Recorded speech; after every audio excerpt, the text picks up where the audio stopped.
Ini adalah salah satu alat musik yang pada dasarnya semua orang tahu. Alat musik ini salah satu sarana para seniman musik di dunia, terutama di Indonesia, untuk menciptakan karya-karya yang menarik. Sehingga tak jarang semua orang akan menikmati alunan musik yang diciptakan.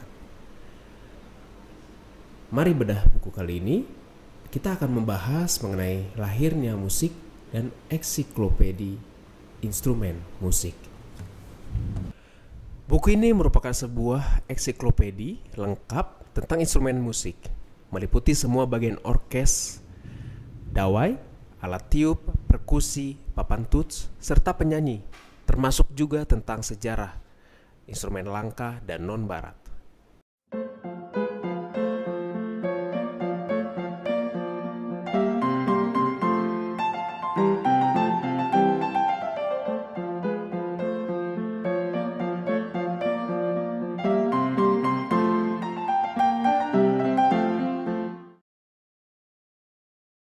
Halo Sobat Pemustaka, seperti yang sudah dijelaskan tadi bahwa saat ini kita akan membahas mengenai sejarah musik yang dikemas dalam buku Sejarah Musik dalam Ilustrasi yang ditulis oleh Marsha Tambunan. Buku ini terdiri dari 387 halaman yang berisikan beberapa penjelasan menarik tentang dunia musik.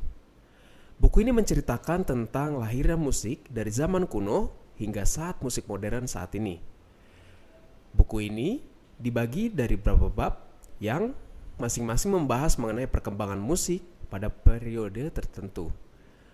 Menariknya pada buku ini, Marsha Tambunan menjelaskan sejarah musik menggunakan pembahasan ilustrasi yang membawa imajinasi akan musik semakin tergambar nyata. Dalam buku ini, Anda menemukan petualangan yang menarik tentang evolusi musik dari masa ke masa. Mari kita jalan-jalan ke masa lalu dan menggali akar-akar musik yang telah membentuk dunia seperti yang kita kenal saat ini. Siap untuk memulai perjalanan sejarah musik yang luar biasa? Siap! Sebelum membahas lebih jauh mengenai musik, apa sih artinya musik? Pasti setiap orang akan memberi jawaban yang bervariasi. Ada beberapa jawaban ilmiah yang mengatakan bahwa musik adalah suatu rangkaian gelombang suara. Namun gelombang suara yang dihasilkan dari garukan kuku jari tangan pada papan tulis tentu tidak bisa digambarkan sebagai musik.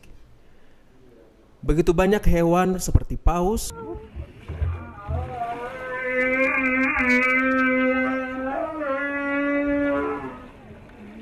dan burung-burung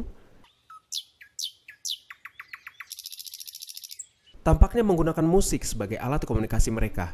Seperti halnya musik alam yang digunakan oleh komponis Prancis Olivier Messiaen yang merekam suara nyanyian burung-burung yang akhirnya digabungkan menjadi beberapa nada dalam orkes dan pianonya.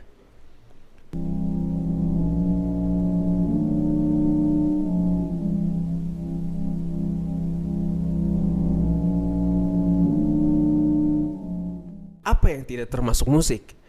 Pertanyaan ini lebih mudah dijawab meskipun jawabannya yang muncul bervariasi. Seperti halnya genre musik rock heavy metal.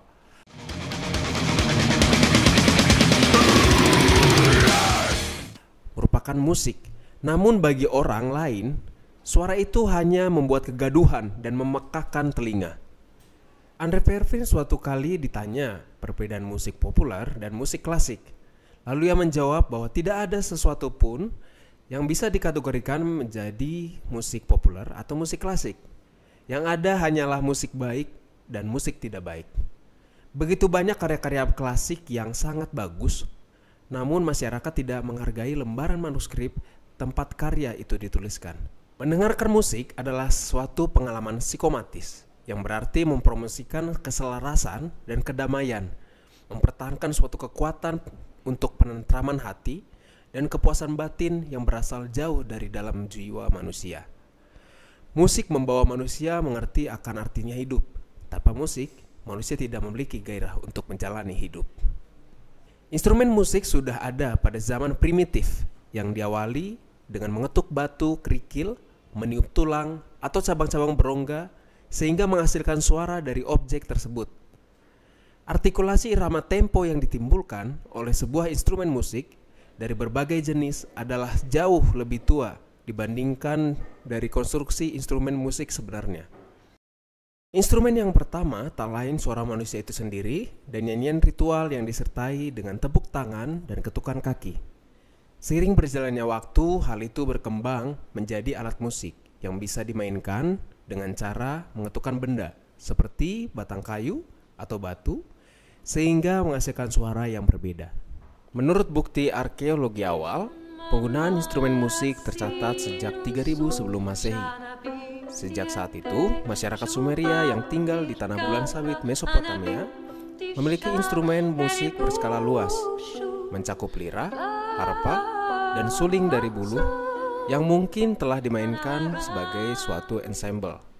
Di Indonesia sendiri, musik yang berkembang adalah orkes perkusi, gamelan yang terdiri dari sepasang lonceng gong, gambang, dan gong yang dimainkan di Jawa dan di Bali. Tradisi ini sudah ada lebih dari 1000 tahun yang lalu dan diyakini mendahului kerajaan Hindu dan Buddha di Bali pada abad ke-7. Musik gamelan Jawa, santun dan lembut, pemain biasanya menggunakan palu dengan tempo lambat dan tenang. Di Bali, gayanya lebih bersemangat, keras, dan lebih nyaring, menggunakan palu kayu atau tanduk dan menggunakan cakupan dinamis yang lebih besar. Pada saat ini, instrumen musik di dunia sudah berkembang, dengan berawal dari perkusi hingga beberapa alat musik yang tak asing didengar seperti piano, biola, gitar, seruling, recorder, dan masih banyak lagi. Begitu banyaknya jenis instrumen musik ini dengan kombinasi cara penggunaan yang berbeda, sehingga memunculkan perpaduan yang indah menjadi satu kesatuan yang nikmat untuk didengar. Kita akan membahas beberapa alat musik dan cara penggunaannya. Instrumen dawai. Instrumen dawai adalah instrumen orkes yang dimainkan dengan cara digesek ataupun dipetik sehingga menimbulkan getaran pada senar dan menghasilkan suara. Alat musik tiup kayu dan kuningan. Alat musik tiup dapat diklasifikasikan di dalam dua kelompok utama, yaitu instrumen tiup kayu atau woodwind dan kuningan atau brass. Tekniknya dikenal dengan aeropon. Instrumen tiup menghasilkan suara ketika kolom udara di dalamnya bervibrasi karena sebuah reed yang merupakan bagian alat musik yang terbuat dari kayu, plastik atau metal yang bergetar atau mengeluarkan bunyi atau bibir sang pemain. Perkusi. Perkusi adalah musik universal. Tidak satu negara pun di dunia ini yang tidak membuat instrumen perkusi dari beberapa jenis untuk menyediakan irama dasar musiknya. Beberapa makna penggunaan alat musik ini bermacam-macam dengan mengaitkan adanya ilmu gaib dan mitos. Selain itu, instrumen musik ini menjadi bagian ritual dan religi manusia. Papan tuts. Papan tuts atau biasa dikenal keyboard pada mulanya hanya memiliki nada alami yang ditunjukkan dengan warna putih. Seiring berjalannya waktu, papan tuts memiliki setengah nada dengan 5 nada mol yang timbul di barisan yang lebih tinggi, yang biasa disebut dengan papan tuts kromatik. Alat musik ini dimainkan dengan cara menekan papan tuts yang ada sesuai not yang tersedia, baik itu not balok ataupun not angka. Penyanyi, yang bisa disebut instrumen manusia, merupakan instrumen paling pokok. Menyanyi adalah ekspresi paling alami dan karena hampir selalu menghubungkan pada teks, maka menyanyi secara jelas menyatakan pikiran seperti halnya emosi. Nah, itu dia jenis-jenis instrumen musik. Jadi, gitar yang saya pegang ini termasuk instrumen musik mana ya? Untuk yang penasaran dengan sejarah musik dan masih ingin memahami lebih jauh tentang musik, kalian bisa membaca buku sejarah musik dalam ilustrasi di Perpustakaan Universitas Kristen Maranatha. Kami tunggu kedatangan kalian. Salam literasi.